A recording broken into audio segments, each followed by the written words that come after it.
What is going on, everybody? Welcome back to the channel. We have some really great Spider-Man 4 news. If you haven't heard, it looks like Marvel Studios have found their director for Spider-Man 4, but it's not just about who the director is, but it is about what this director brings not only to Spider-Man, but to a lot more than just the story. And I actually believe that Marvel Studios bringing in this specific director just made the next Spider-Man movie even better than we thought it was going to be. And there are quite a few reasons that this director, Destin Daniel Cretton, can be just an amazing director for Spider-Man 4. And this news does not really come out of nowhere because Destin Daniel Cretton just did Wonder Man, the Disney Plus series that is coming relatively soon, at least fingers crossed that it's coming relatively soon. We know Marvel Studios has kind of switched up their plan for the MCU and they are going over Phase 6 right now, but as far as we know, Wonder Man is safe. But he was also supposed to direct Avengers Kang Dynasty. Now, obviously, we've had a lot of switches with Kang and with Doom now. And the report was Robert Downey Jr. would come back to do Doomsday and Secret Wars if the Russo brothers would come back as well to direct. The Russo brothers also brought with them Stephen McFeely, which means anybody who was supposed to be doing Avengers 5 and Avengers 6, unfortunately, were kind of pushed to the side due to the Russo brothers and Stephen McFeely coming in, which means Destin Daniel Cretton was pushed to the side. However, Marvel Studios seems to have liked him so much, they have now decided to make him the director for the next Spider-Man film. And the fact that this is happening is an insanely good sign because he did such an amazing job with Shang-Chi and the Legend of the Ten Rings. And clearly he did a good job with Wonder Man and had a great vision for Kang Dynasty. Otherwise, they would not ask him to do another project. But here's why this news is just simply better than, hey, he's done a good job in the past, so it's good news that he's doing Spider-Man, because hopefully he does a good job with Spider-Man 4 as well. Of course, that is a factor, but here are some other reasons. One is that he is a great director, yes, but he knows his stuff. He knows Marvel, and if he doesn't, he will do the research required to actually know a lot about the character. Some of the worst Marvel films come from when the director, and the writers of course, but we're specifically talking about directors here, when they don't know the source material. If we think back to the Marvels, to Nia DaCosta on set actually calling Destin Daniel Cretton because she didn't know what was happening in the Marvels with the story, with the lore, and she had to call him and ask him what was going on. She specifically revealed to Vanity Fair that she would say, "What the hell does any of this mean?" And to be fair to her, this wasn't entirely about just the backgrounds of the characters, but it was also about simply filming a huge movie. However, it still does show that you really do need to know all about the MCU, all about these characters and their backgrounds and how they've interacted with other characters and how things are portrayed in the MCU to really kind of nail a project. And that is one of the great things about Destin Daniel Cretton directing Spider-Man 4. He loves this stuff. He's in this. He did an amazing job with Shang-Chi because he is passionate and he takes the time to know what he doesn't know. So that is going to go into Spider-Man 4, which is already, as it is, a huge win.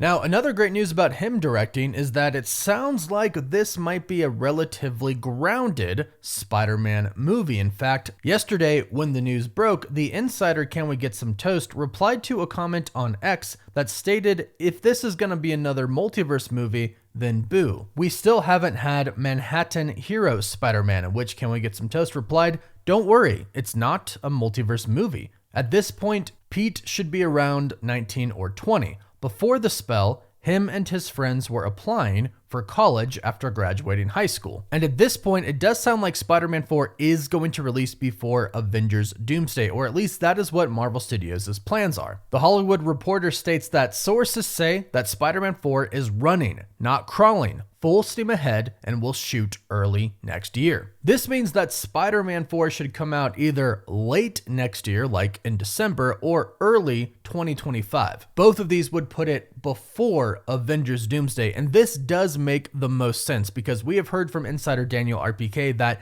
any movie that happens between Avengers Doomsday and Avengers Secret Wars will take place on Battleworld. And I think most fans agree that there is just way too much with Spider-Man's story after Spider-Man No Way Home that is unresolved after the last Spider-Man film. Right now, MJ, Ned, Doctor Strange. They don't know who Peter Parker is. Now, keep in mind, the Avengers should still know who Spider-Man is, but they don't know that Spider-Man is Peter Parker. They have no idea who Peter Parker is. And a quick note on that, we have learned from Agatha all along that spells can kind of wear off a little bit. For those who have seen the first 3 episodes of Agatha all along, they reveal that after the events of Multiverse of Madness, the spell kind of gets messed up a little bit and essentially wears off, which is how Agatha is able to break out of the spell. And the same thing could possibly be said for Doctor Strange, because we know that he is leaving the current dimension that him and everybody else, including Spider-Man, are in. We saw this at the end of Multiverse of Madness. He went into the dark dimension, and who knows where else he's going to go after that,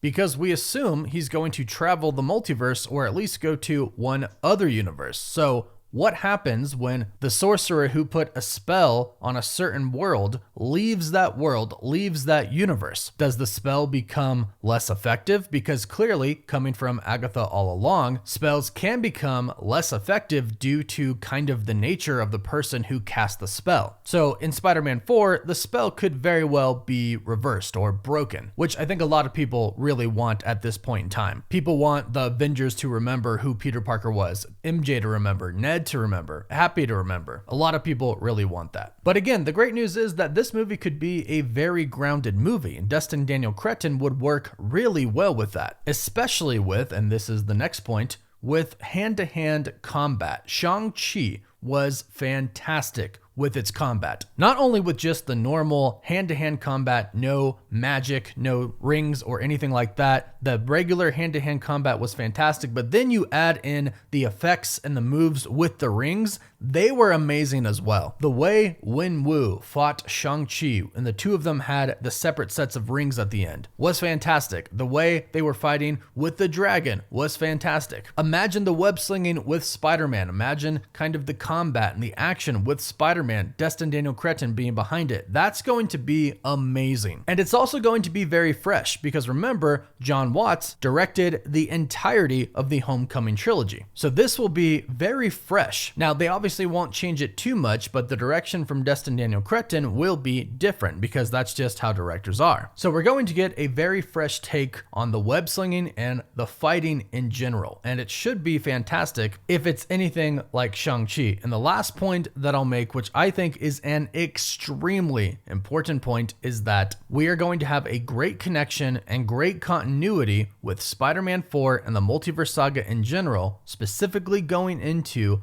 Doomsday because of Destin Daniel Cretton. Like I mentioned, he was originally supposed to do Kang Dynasty, the next Avengers film. That obviously all changed. Now it's Doomsday. But he is very, very close with Marvel Studios right now. Again, he just did Wonder Man, that's in post-production, and he is supposed to do Shang-Chi 2. Therefore, he knows right now what Marvel Studios' plans are. He knows what they're going to do for the future. He might even know how the Multiverse Saga ends. And he does know what the previous story was for Kang, because that was his project, Kang Dynasty. So him being the director is great because he is going to connect this film with the next Avengers films in a great way that probably not a lot of other people really could. I think the only way we possibly could have gotten more connectivity is if the Russo brothers decided to come back and do Doomsday, Secret Wars, and on top of that, Spider-Man 4, which we knew wasn't going to happen, but that would have probably been the only way it could have got better. And when I say better, I mean connectivity wise. I don't mean better for the movie. Overall, I think this is an absolute grand slam for Marvel Studios and for Spider-Man fans. I think this is a great choice for the director. I think he's going to do a fantastic job, and if it's anything like Shang-Chi, this movie's going to be fantastic. But hey, go ahead, let me know your thoughts about this in the comments down below. Do you like it? Do you not like it? What do you think? Also, please don't forget to like this video if you enjoyed it and subscribe to the channel so you can stay up to date on the MCU. And you can also find us on Apple Podcasts, Spotify, Instagram, Twitter, and Facebook. And as always, thank you all so much for watching. Woof woof.